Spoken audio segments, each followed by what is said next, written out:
Morning, everybody, and thank you so much for being here with us today at SCB 10X DeFi and Web3 Virtual Summit, Redefine Tomorrow 2023 that we are doing with Bloomberg this year. I'm Thai Panish, CEO and CIO of SCB 10X, and with me today, we are honored to have Brad Garlinghouse, the CEO of Ripple, with us in the fireside chat. A crypto-enabled future start with infrastructure. Thank you so much, Brad, for being here with us. Thrilled to be here. Thank you for inviting me and including me. All right, so let's start. I doubt if there are people in the audience who don't know Brad Garlinghouse or Ripple, but anyway, let's have you introduce yourself, give brief overview about Ripple, and what are the main problems in traditional finance that Ripple is trying to solve. Excellent. I appreciate that introduction. So, as Ty introduced, my name is Brad Garlinghouse. I'm the CEO at Ripple. I've been at Ripple for over 8 years now and seen a lot of evolutions in the crypto markets and certainly at Ripple. And the core of what Ripple has been focused on from the earliest days is really how do we use these software technologies, these blockchain technologies at the core, and we're using them to solve pain points around how banks and financial institutions move money around the world. And it's specifically by tackling that underlying infrastructure.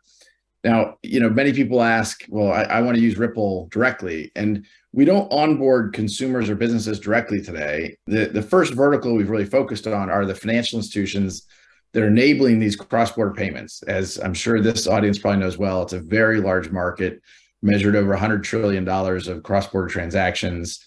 Now, we are expanding, as I'm sure we'll talk about today, into other use cases around liquidity and custody and even tokenization, kind of leading there around CBDCs. But again, our customers today are mostly financial institutions, some corporates. And one other thing I'll maybe finish and then pass it back to you is the vast majority of our business is actually outside of the United States. About 95% of our customers are non-US, and that's really where we've seen a lot of growth the last few years. Okay, so Brad, as suggested in the topic, a crypto-enabled future starts with infrastructure. What kind of infrastructure, maybe if you could go into detail, that you think are important for the future of crypto, and how does Ripple fit into that picture? So look, I think one of the things that happens when people get excited about a new technology is kind of the hype cycle goes through these waves, and people are exploring what are the use cases. Well, for me, I think for crypto to really become integrated into our financial system, you really have to address that infrastructure I was talking about earlier. You need to have liquidity and the kind of on and off ramps. The custody is something I mentioned earlier. And the other one we haven't talked about yet, but certainly because we serve financial institutions, is around compliance. If you don't have these components, you're just kind of playing with things. And I think at the core, you really have to, in order to integrate with the existing financial systems, you have to have those components in order to address any of those any fundamental pain points there. So I think one of the things that's served Ripple really well over the years is we've, I think, consistently been focused on what is the problem we're trying to solve, who is our customer, and tackle the inefficiencies of that. And for us, as we talked about a moment ago, it started, what we're best known for is around this something called RippleNet, and it's really around this cross-border payment. And as I mentioned, we've expanded beyond that into things like tokenization and most recently a custody business. But look, I think we've remained focused from day one on utility and solving real problems for our customers. And there's one thing I would leave any audience with is for crypto to really thrive in the future, it's going to have to make sure it's always focused on what problem are we solving.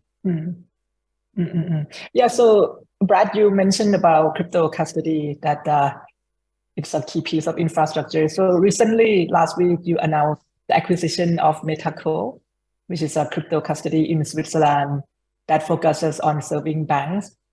So kind of curious, what's the reason behind the acquisition, and why can you just partner? Why is the need to acquire, and how does this acquisition fit in the overall Ripple strategy? Yeah.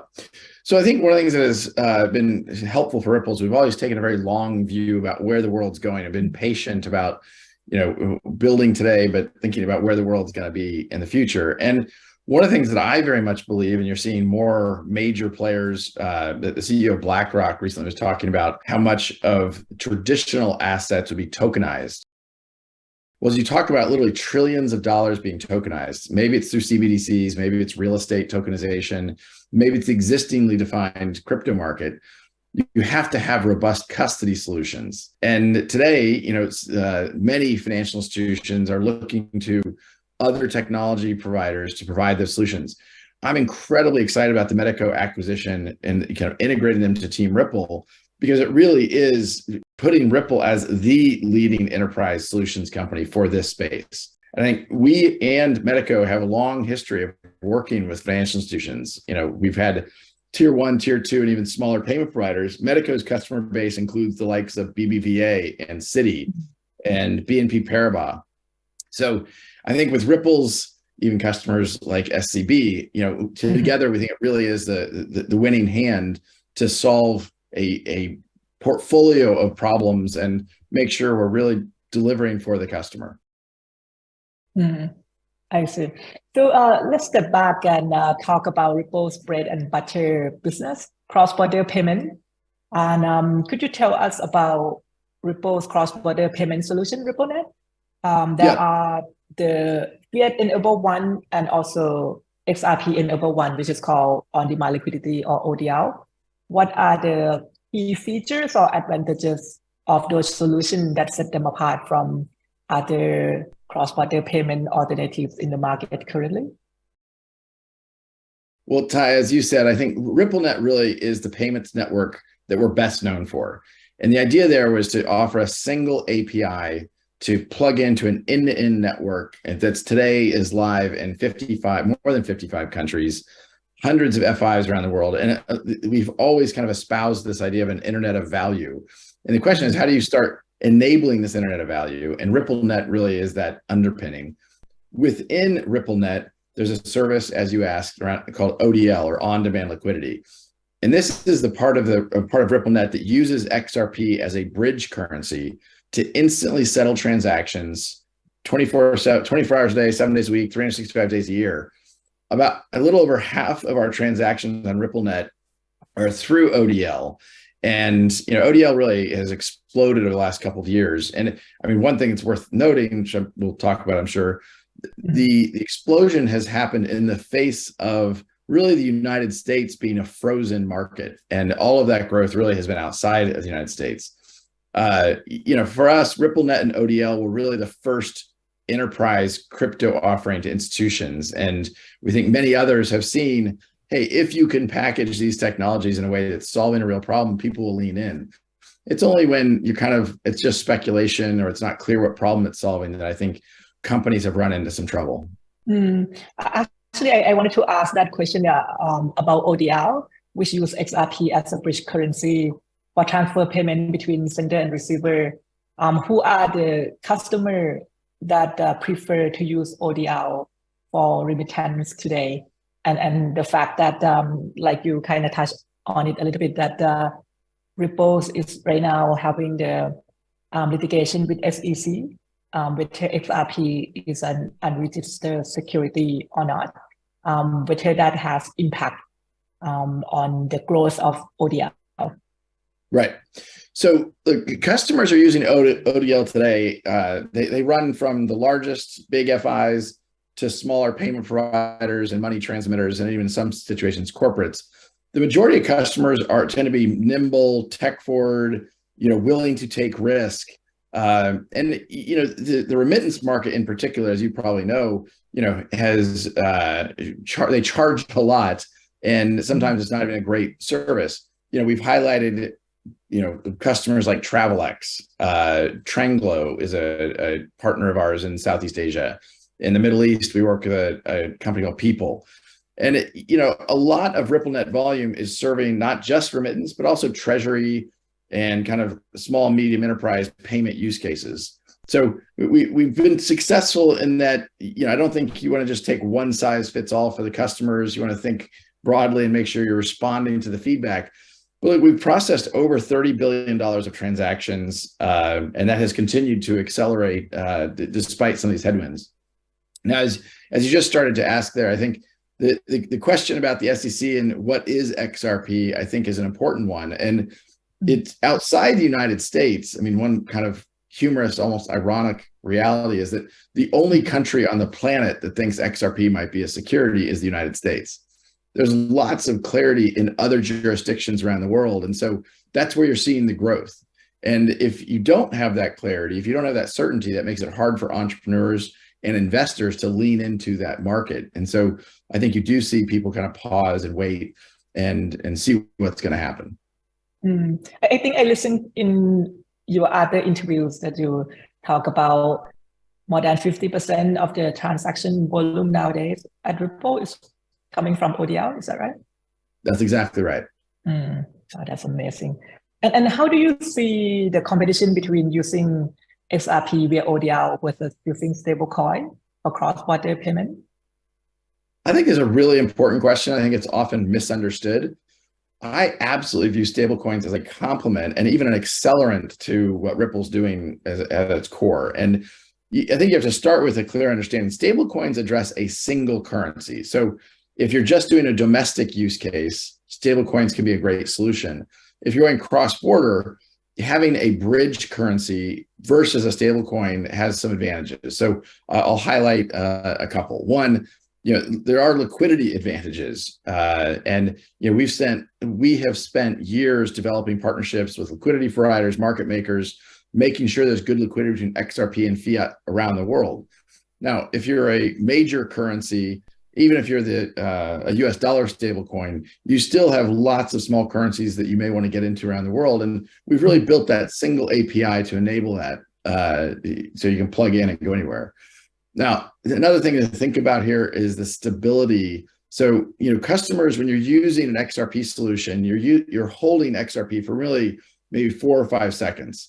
And this is obviously enables us to make sure it's a very low, the volatility risk is very low. If you were using a stable coin and you have transactions that might take days, they haven't always held their peg, and that creates some risk. So I actually am excited by what's been going on in the stablecoin market. And as you may know, Ripple is playing in that market to some degree with the work we're doing with central banks. And I think that actually helps from a regulatory advantage, even that you always know that if you're going through RippleNet and you're going through ODL, you always know that's through a regulated financial institutions. And so the concerns around AML and KYC aren't there. Yeah, you touched about CBDC, so let's talk about that. So last week is actually your very, very busy week because you launched this CBDC central bank digital currency platform. You acquired a company. I'm not sure whether this week we can wait to hear something else coming out from Ripple or not. But yeah, could you please talk a little bit about your CBDC platform, which allow these government, central banks, and financial institutions to issue and operate their own CBDC and digital currency? Yeah? What is Ripple role in this part of infrastructure? Yep.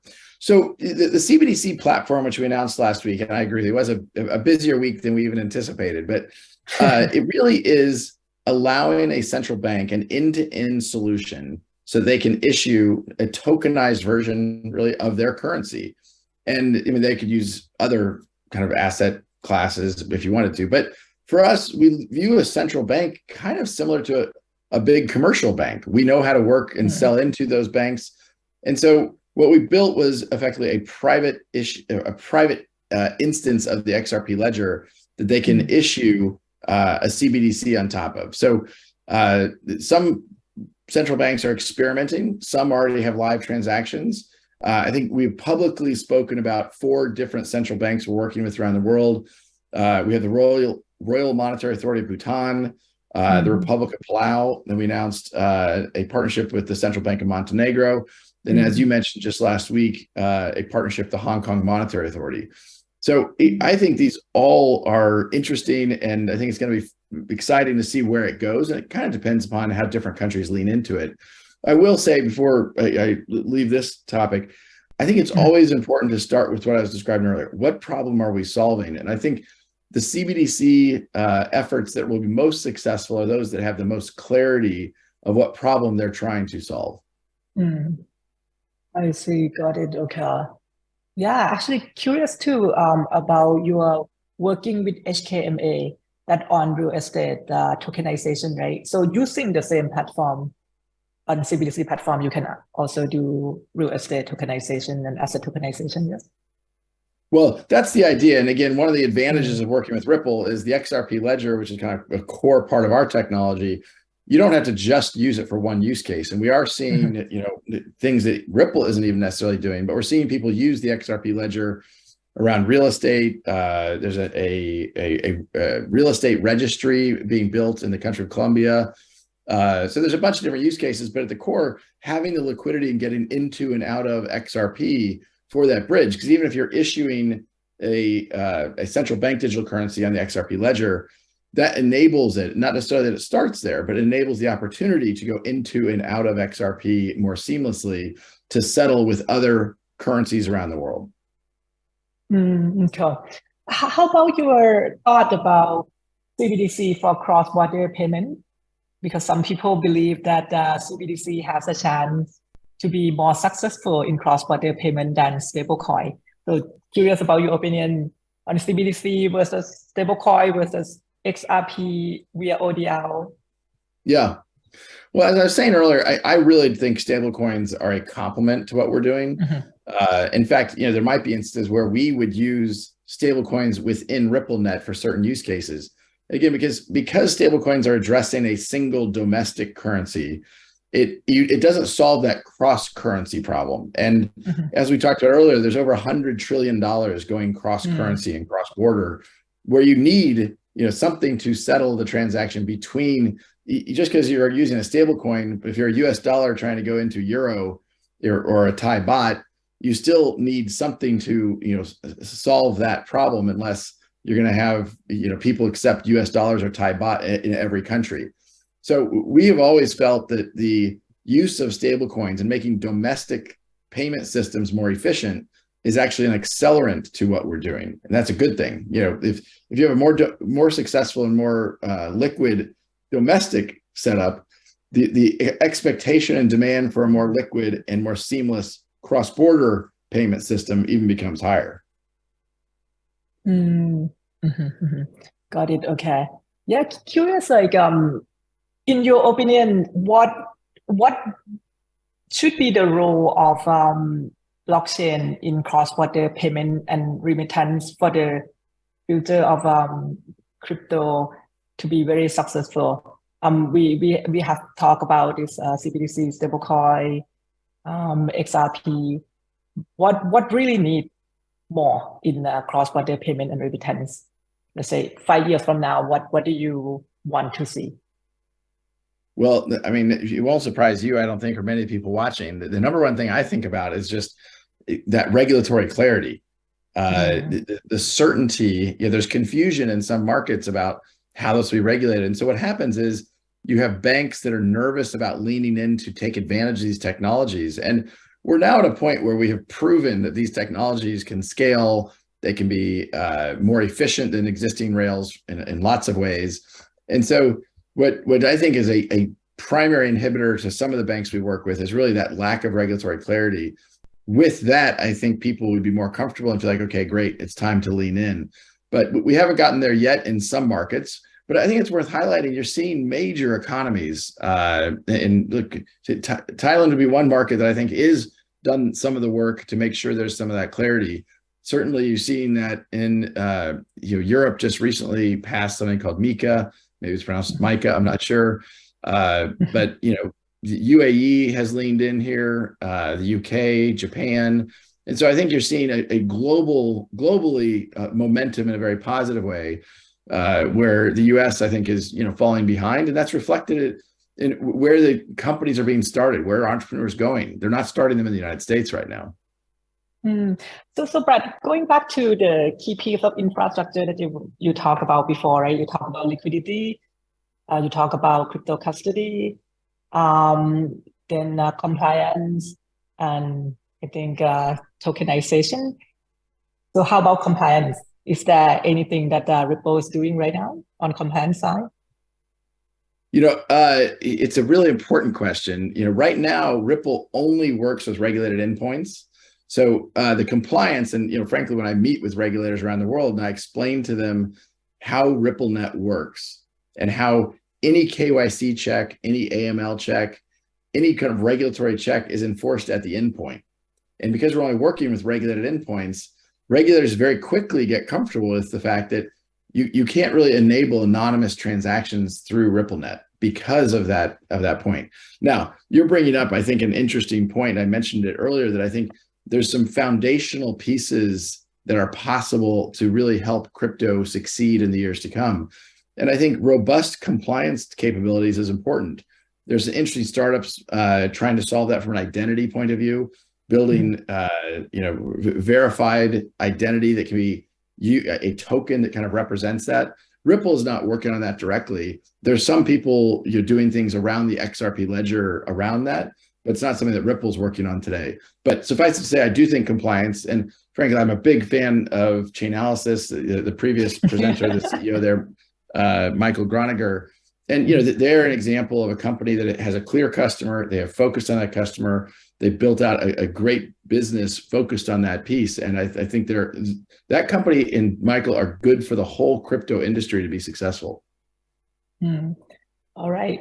I have to ask the next question. I think it's the most anticipated question for the entire session. Can you provide the update status about the SEC court case?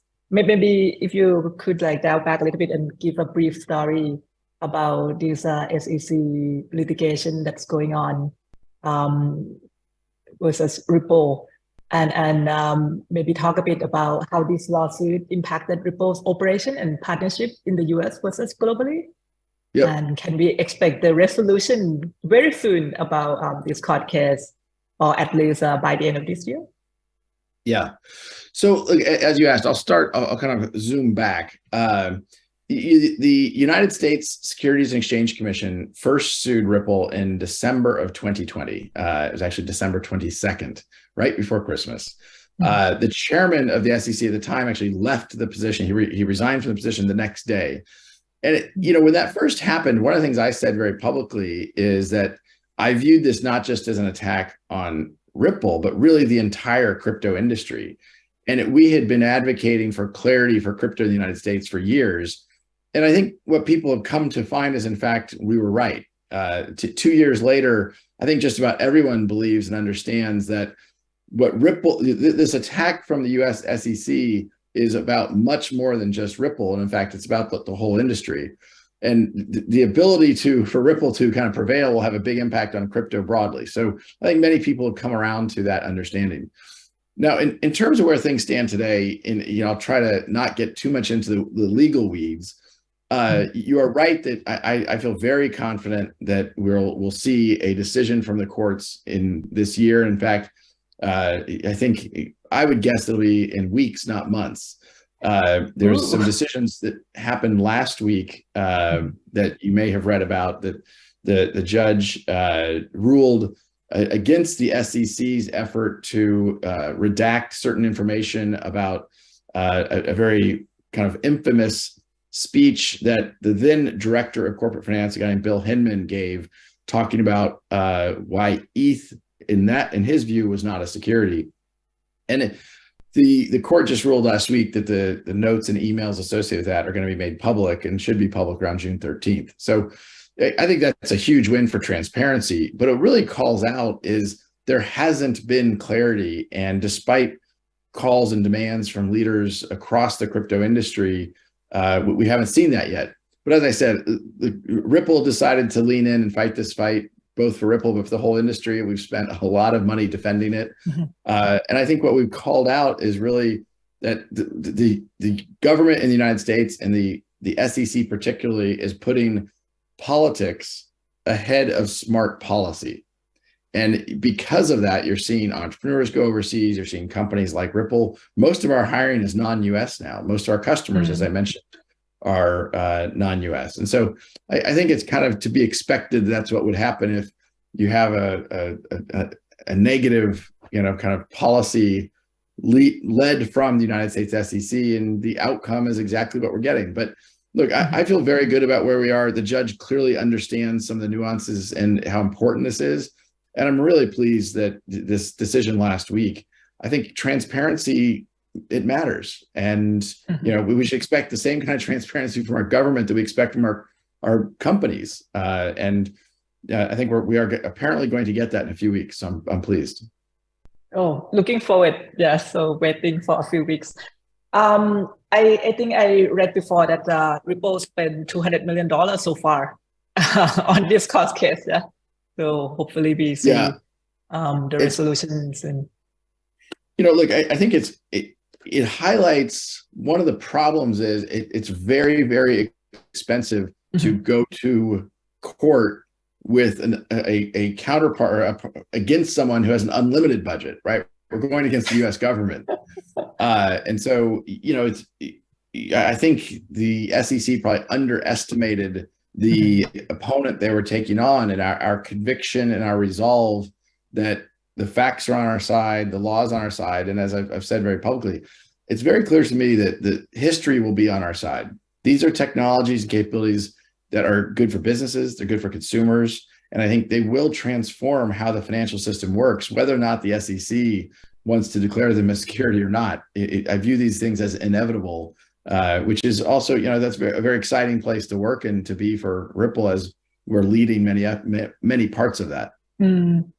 Yeah, curious, like in terms of the countries that Ripple leaning into right now, given the US negative approach to crypto currently, what are the countries that you are quite active in? You just opened, I think, the office in Dubai.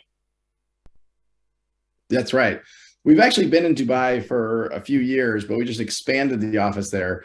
Dubai as a Middle Eastern hub. And again, to the point, your question, when you have a government who's doing the work to provide the clarity, then you have companies say, okay, I want to invest in that market, because I know all of the entrepreneurs I know in the crypto space, and again, I'm sure many of them are on your panels and presenting here, they want to follow the rules, but they have to know what the rules are.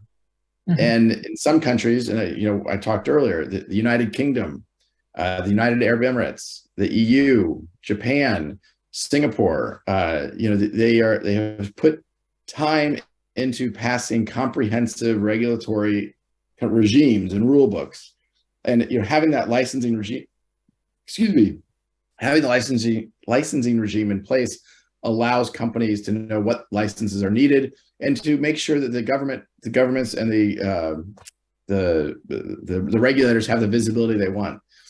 And to be honest, if I were to go back and set up Ripple now, I would not set it up in the United States. And that's a sad thing to say.